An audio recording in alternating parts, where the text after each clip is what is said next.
Hey there, baseball fans. It's Ben, and today I'm having a Topps Fest where I'm opening up kind of random Topps packs from the 80s and 90s. I've got 1989 Topps, 1986 Topps Major League Leaders, super glossy, the small ones, 1992 Topps, 1992 Topps Stadium Club Series 3, and 1991 Topps Stadium Club. Actually, now that I'm looking at this, these are hockey cards. I'm not sure how these ended up in my packs, but I guess we'll look at some hockey cards today, which I know nothing about. So let's start off with 1989 Topps Baseball. And right there, you can see a Dale Murphy on the back there. A great and, in my opinion, underrated player. All right. These cards exist in abundance in the world, so nothing too fancy to look for here. You know, I only realized recently that I realized Gary Templeton's name, he spelled with 2 R's in the Gary. One of those things where you just never quite noticed it and overlooked it for years, and then you see it and you can't unsee it. And there's Dale Murphy. All right, so not a whole lot of exciting things to speak of there. Let's just get this hockey one right out of the way because I don't think I really care much about this one. You know, unless we get a right Wayne Gretzky, I'm going to be kind of at a loss for any of these hockey players. Let's see what we got. Look, it's Pat Elniuk. Awesome. It's Greg Adams. If anybody knows who any of these people are, please tell me. Scott Thornton. Oh, it's that wonderful Mario Maros. Now, I used to be a Brett Hull fan when I was a kid, but I don't know that I really knew much about him. I just knew that he played for the St. Louis Blues, and he's the guy that I decided to be a fan of. All right. When I lived in Philadelphia, I was a Flyers fan, went to quite a few Flyers games, and I have been to quite a few Bruins games here in the Boston area. But to say I know anything about hockey is an overstatement. So there you go. That was either the best or the worst pack of hockey cards ever. So moving right along to 1989 Topps pack number 2. The gun still looking sharp and fresh. And let's do a little for everybody's satisfaction. Snap. You can go to spring training without a sweepstakes card, but probably not. All right, there's a Dennis Eckersley. His glove looks impossibly big in this picture, doesn't it? Love that has his name right on it. Glenn Davis on the Astros card.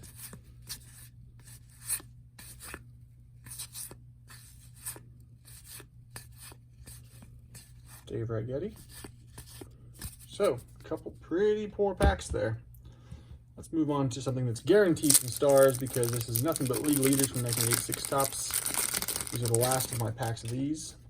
I really enjoyed looking through these, to be honest with you. Keith Hernandez wearing no helmet, which is strange. There's a good one for us. And Dwight Gooden, also leading the league in victories, ERAs, strikeouts, complete games, and number 2 in shutouts. That is a good season. All right. And these are small packs with just 6 cards in each one. Like I said, these are my last few packs of this box that I got quite a while ago. I really enjoyed getting through these. There's another Dale Murphy.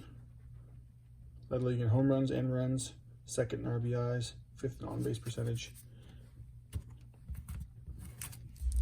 And the last one. I think there are only 44 cards in this whole set, so quite a few duplicates in here, but there's one saying, well, look, here's the checklist, and we can see, no, 66 cards. Shows what I know. There's George Brett, that's a good one. Hit 335 that year. Remarkable. And that'll do it for those. Now let's skip to 1992 Topps Stadium Club. I think this is my last pack of these for a while too. Kind of finishing off some of these stacks of packs that I've had floating around for a little while. All right. Think of all the stadium. There's a Sammy Sosa, first year on the Cubs. Of all the Stadium Club's years and cards, this is my favorite year, 1992, because the design is simplistic, photos are nice, as long as the UV glossy coating doesn't stick together, that's really nice. Just really feels like you're sorting through some traditional printed photographs.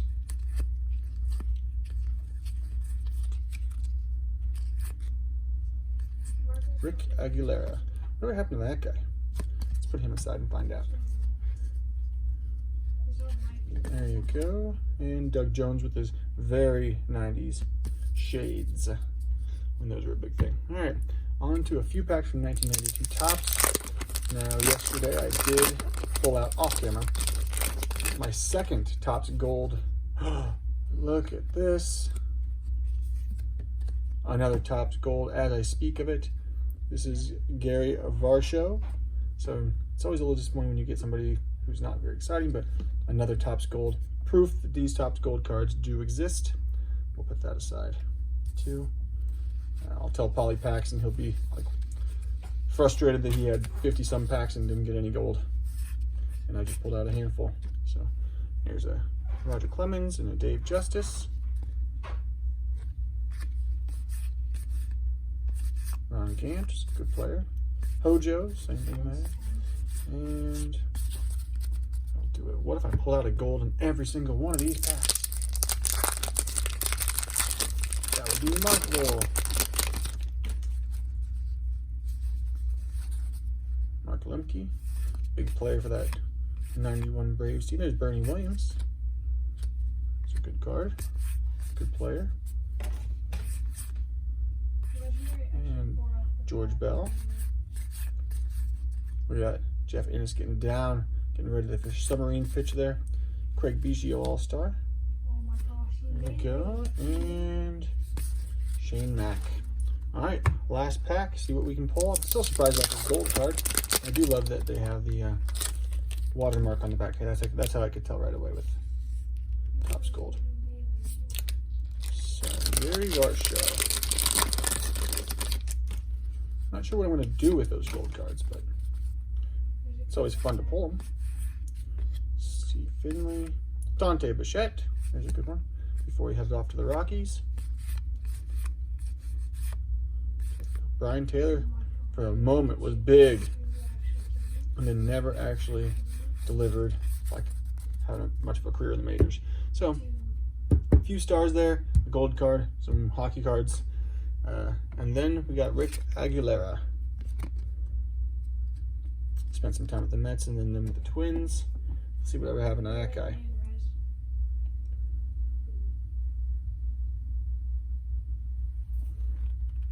All right. Oh, turned into a coach, so there you go. Was a pitcher from 85 to 2000. Was part of the 86 Mets that won the World Series. And with the Twins in 91, so good for him. Played for the Red Sox and the Cubs as well, and inducted into the Twins Hall of Fame. Was 86 and 81, 357 ERA, 1,030 strikeouts, and 318 saves. So it's a good number of saves there. 3-time All-Star, 2-time World Series champ, and Twins Hall of Fame. So, Mets, yep, so a lot of baseball stats here. And let's see what happened on the Twins, a lot more stats. Red Sox, and comes back to Minnesota. And then Cubs. And let's see, life after baseball. This is where it gets interesting, I think. Possibility coming back for 17th season. Retired in 2001. And he was behind only, for saves, 318 saves, behind Lee Smith, John Franco, Dennis Eckersley, Jeff Reardon, Randy Myers, Raleigh Fingers, and John Wetland in career saves. So he's 20th as of 2017. And